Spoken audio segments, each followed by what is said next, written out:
and welcome to our first revision program on financial operations.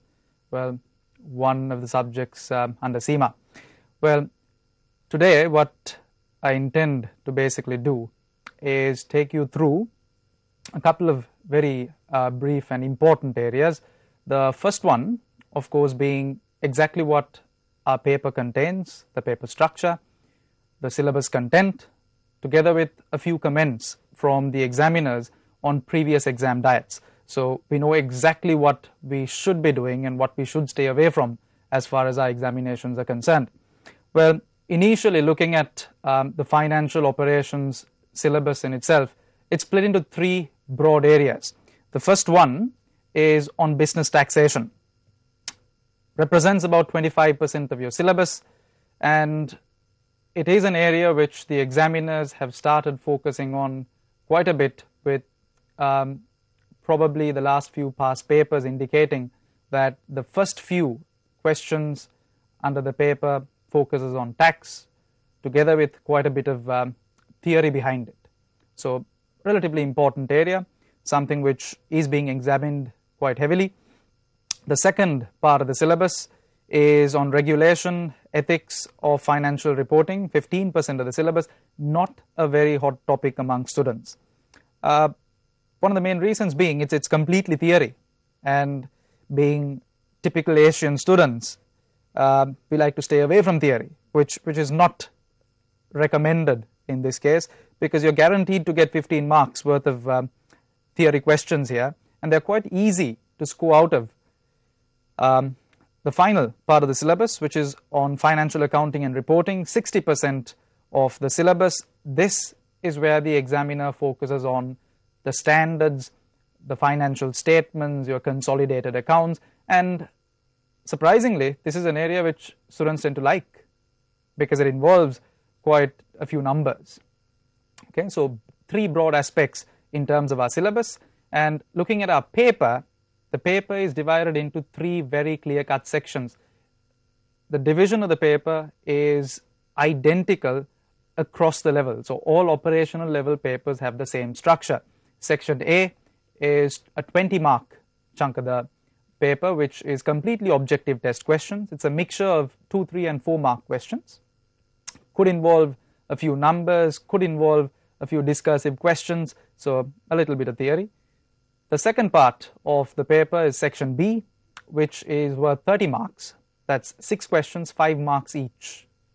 And again, it's a nice mix where you've probably got about 2 to 3 questions which are almost completely theory, and the others involve a few numbers.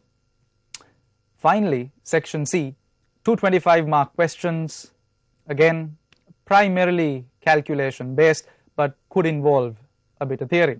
So something which I've been mentioning right throughout is every single section could involve theory. So students who come into the paper thinking, well, I'm just going to focus on the numbers, should be sufficient for me to pass. You're talking about roughly 35 to 40% of theory in this paper. So unless you're hoping to score 50 out of about 60, 65 marks, you really have to attempt the theory as well. Well, let's quickly go on and take a look at some of the comments which the examiners have made over the last few sessions. Just focusing on the slide, these are direct comments made by the examiners themselves and exactly what areas they feel that students need to focus on and improve. Disappointing performance for all diets, lack of detailed knowledge or understanding in some areas, poor exam techniques, which is something the examiners tend to, well, go on about every single session. After every single paper, they seem to complain about bad exam techniques. Few incomplete scripts, which is an absolute crime. You're given 3 hours and 20 minutes to finish the paper, and some students don't complete the paper. Many candidates did not attempt parts of some questions, particularly discursive parts of the 25-mark questions. These are the students who go in with the mindset that we can get through the paper purely by looking at the numbers, which is not very true. Areas for improvement which have been specifically laid out by the examiner: computational questions, layout of answers.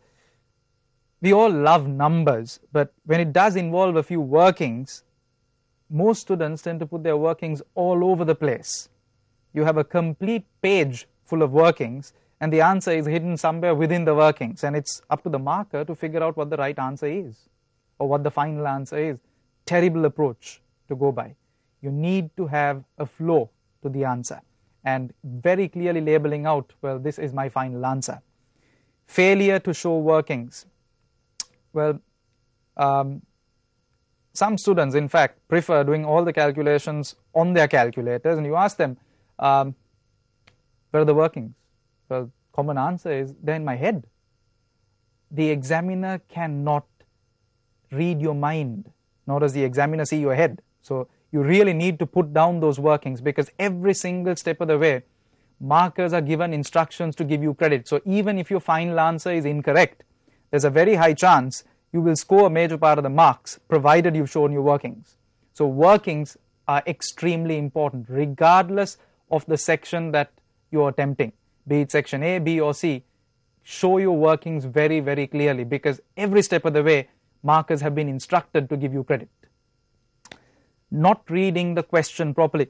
By now, I'm sure all of you have attempted so many questions in class or on your own, that the moment you go into the exam, you see a question which looks fairly similar to the one that you've attempted, you start rattling out the answer to the question you've attempted at home or in class.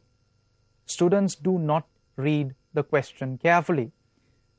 Common complaint made by the examiner is students are answering a question they think is there, not the question I asked them. Well, an example I could just raise is a standard which probably has been looked at quite a bit is IAS 38, intangible assets. And if the examiner does ask for, well, treatment of development costs, a common answer that I've seen is students start with what research seems to be, the different categories of research, that you cannot capitalize it, and then finally move on to development, whereas the question specifically asks for development costs. So ensure that you've read the question carefully and write to the point. Okay. Other areas which the examiner specifically points out focuses on the discursive questions, which most students either leave out or attempt, well, not very seriously. Looking at our slide, we'll see that answering a different question is a common mistake. Not applying the correct verb. CIMA is very, very specific. They give us 5 different levels of verbs. You are expected to know which level of verb is being tested, and CIMA does everything possible to ensure that you identify the verb. The verb at your exam will be given in bold. I don't think it can be made any clearer. So watch out for the verb. It will tell you exactly how much to write. Since this is a common question raised by students, well, how much do we write for a particular question? Do I need to write half a page? Do I write a page? Well, that is something which I will very quickly take you through the moment we're done with looking at exactly what the examiners seem to complain about. Making general rather than specific points, well, do not regurgitate theory you've learnt in class. You need to apply it to your scenario. Brief scenarios given to you at the exam, answers need to use the knowledge that you've got and apply it to the scenario. If you do not apply it to the scenario, you stand a chance of losing at least 50% of the marks.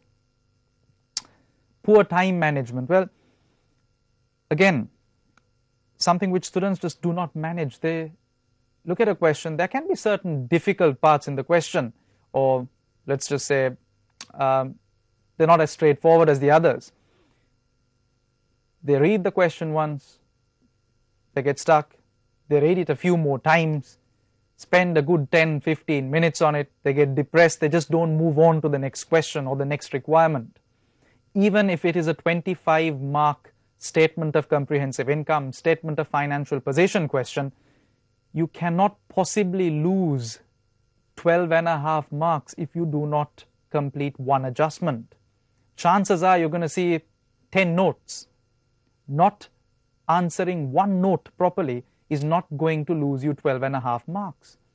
If you feel one particular adjustment is difficult, move on to the rest of it. You've still got quite a few marks to play around with. If students do not move on to the next few requirements, then they actually stand a chance of failing this exam. So time management is very, very important. If you're not sure of the answer to a particular question, move on. You've got quite a bit of the paper to complete. Once you're done with it, come back. Lack of knowledge in some areas. This usually stems from students trying to memorize.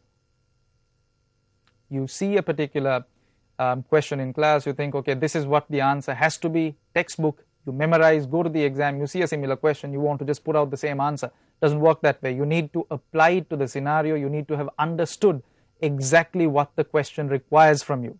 So these are common complaints which examiners tend to have, and it's useful for us to have an understanding of this because you can stay away from them at the exam. Try to ensure you do not make any of these mistakes or do not repeat any of these mistakes. These are things that examiners hate to see.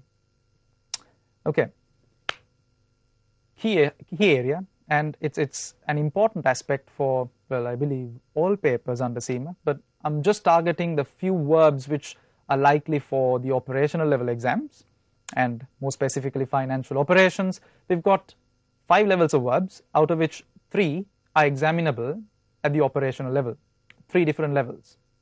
The first one, well, less seen over the last session or two. It's on knowledge, and if we just zoom in on our slide, we'll see that we've got 3 different verbs there: list, state, define. Pretty clear cut. All 3 of the verbs simply say, give me a very, very brief set of points. Example would be list, make a list of. You're not required to write a paragraph on it, you're not required to write 2-3 sentences on it, just one complete sentence would do. Now, students love writing bullet points. At your exam, if you write a 1-word answer, it will not be marked. The expectation of a bullet point is 1 complete sentence, a collection of 6 to 7 words. So 1 sentence would be sufficient if you see any of the 3 verbs that we just saw here. Okay, that's list, state, or define, 1 complete sentence, and you'll get your marks. The second level of verbs, which you need to be aware of, again, zooming in on our slide, you'll see 5 different verbs here: describe, distinguish, explain, identify, and illustrate. Okay, 5 verbs given to you here. Now, the moment you see the words describe, explain, you need to write a little more than 1 sentence here. Maybe a couple of sentences. Use an example if you can. Apply it to the scenario that seems to be given to you. Now, a common verb you will see at your exam will be explain. Explanations are possible even through calculations. So do your calculations, use your answers, write a brief description. So key verbs for you to focus on at the exam. And finally, level 3, which is on application, which tends to involve quite a bit of our questions at this particular level. So few key verbs for us to focus on. We'll go in for a short break, and once we come back, we focus on level 3 of our verbs.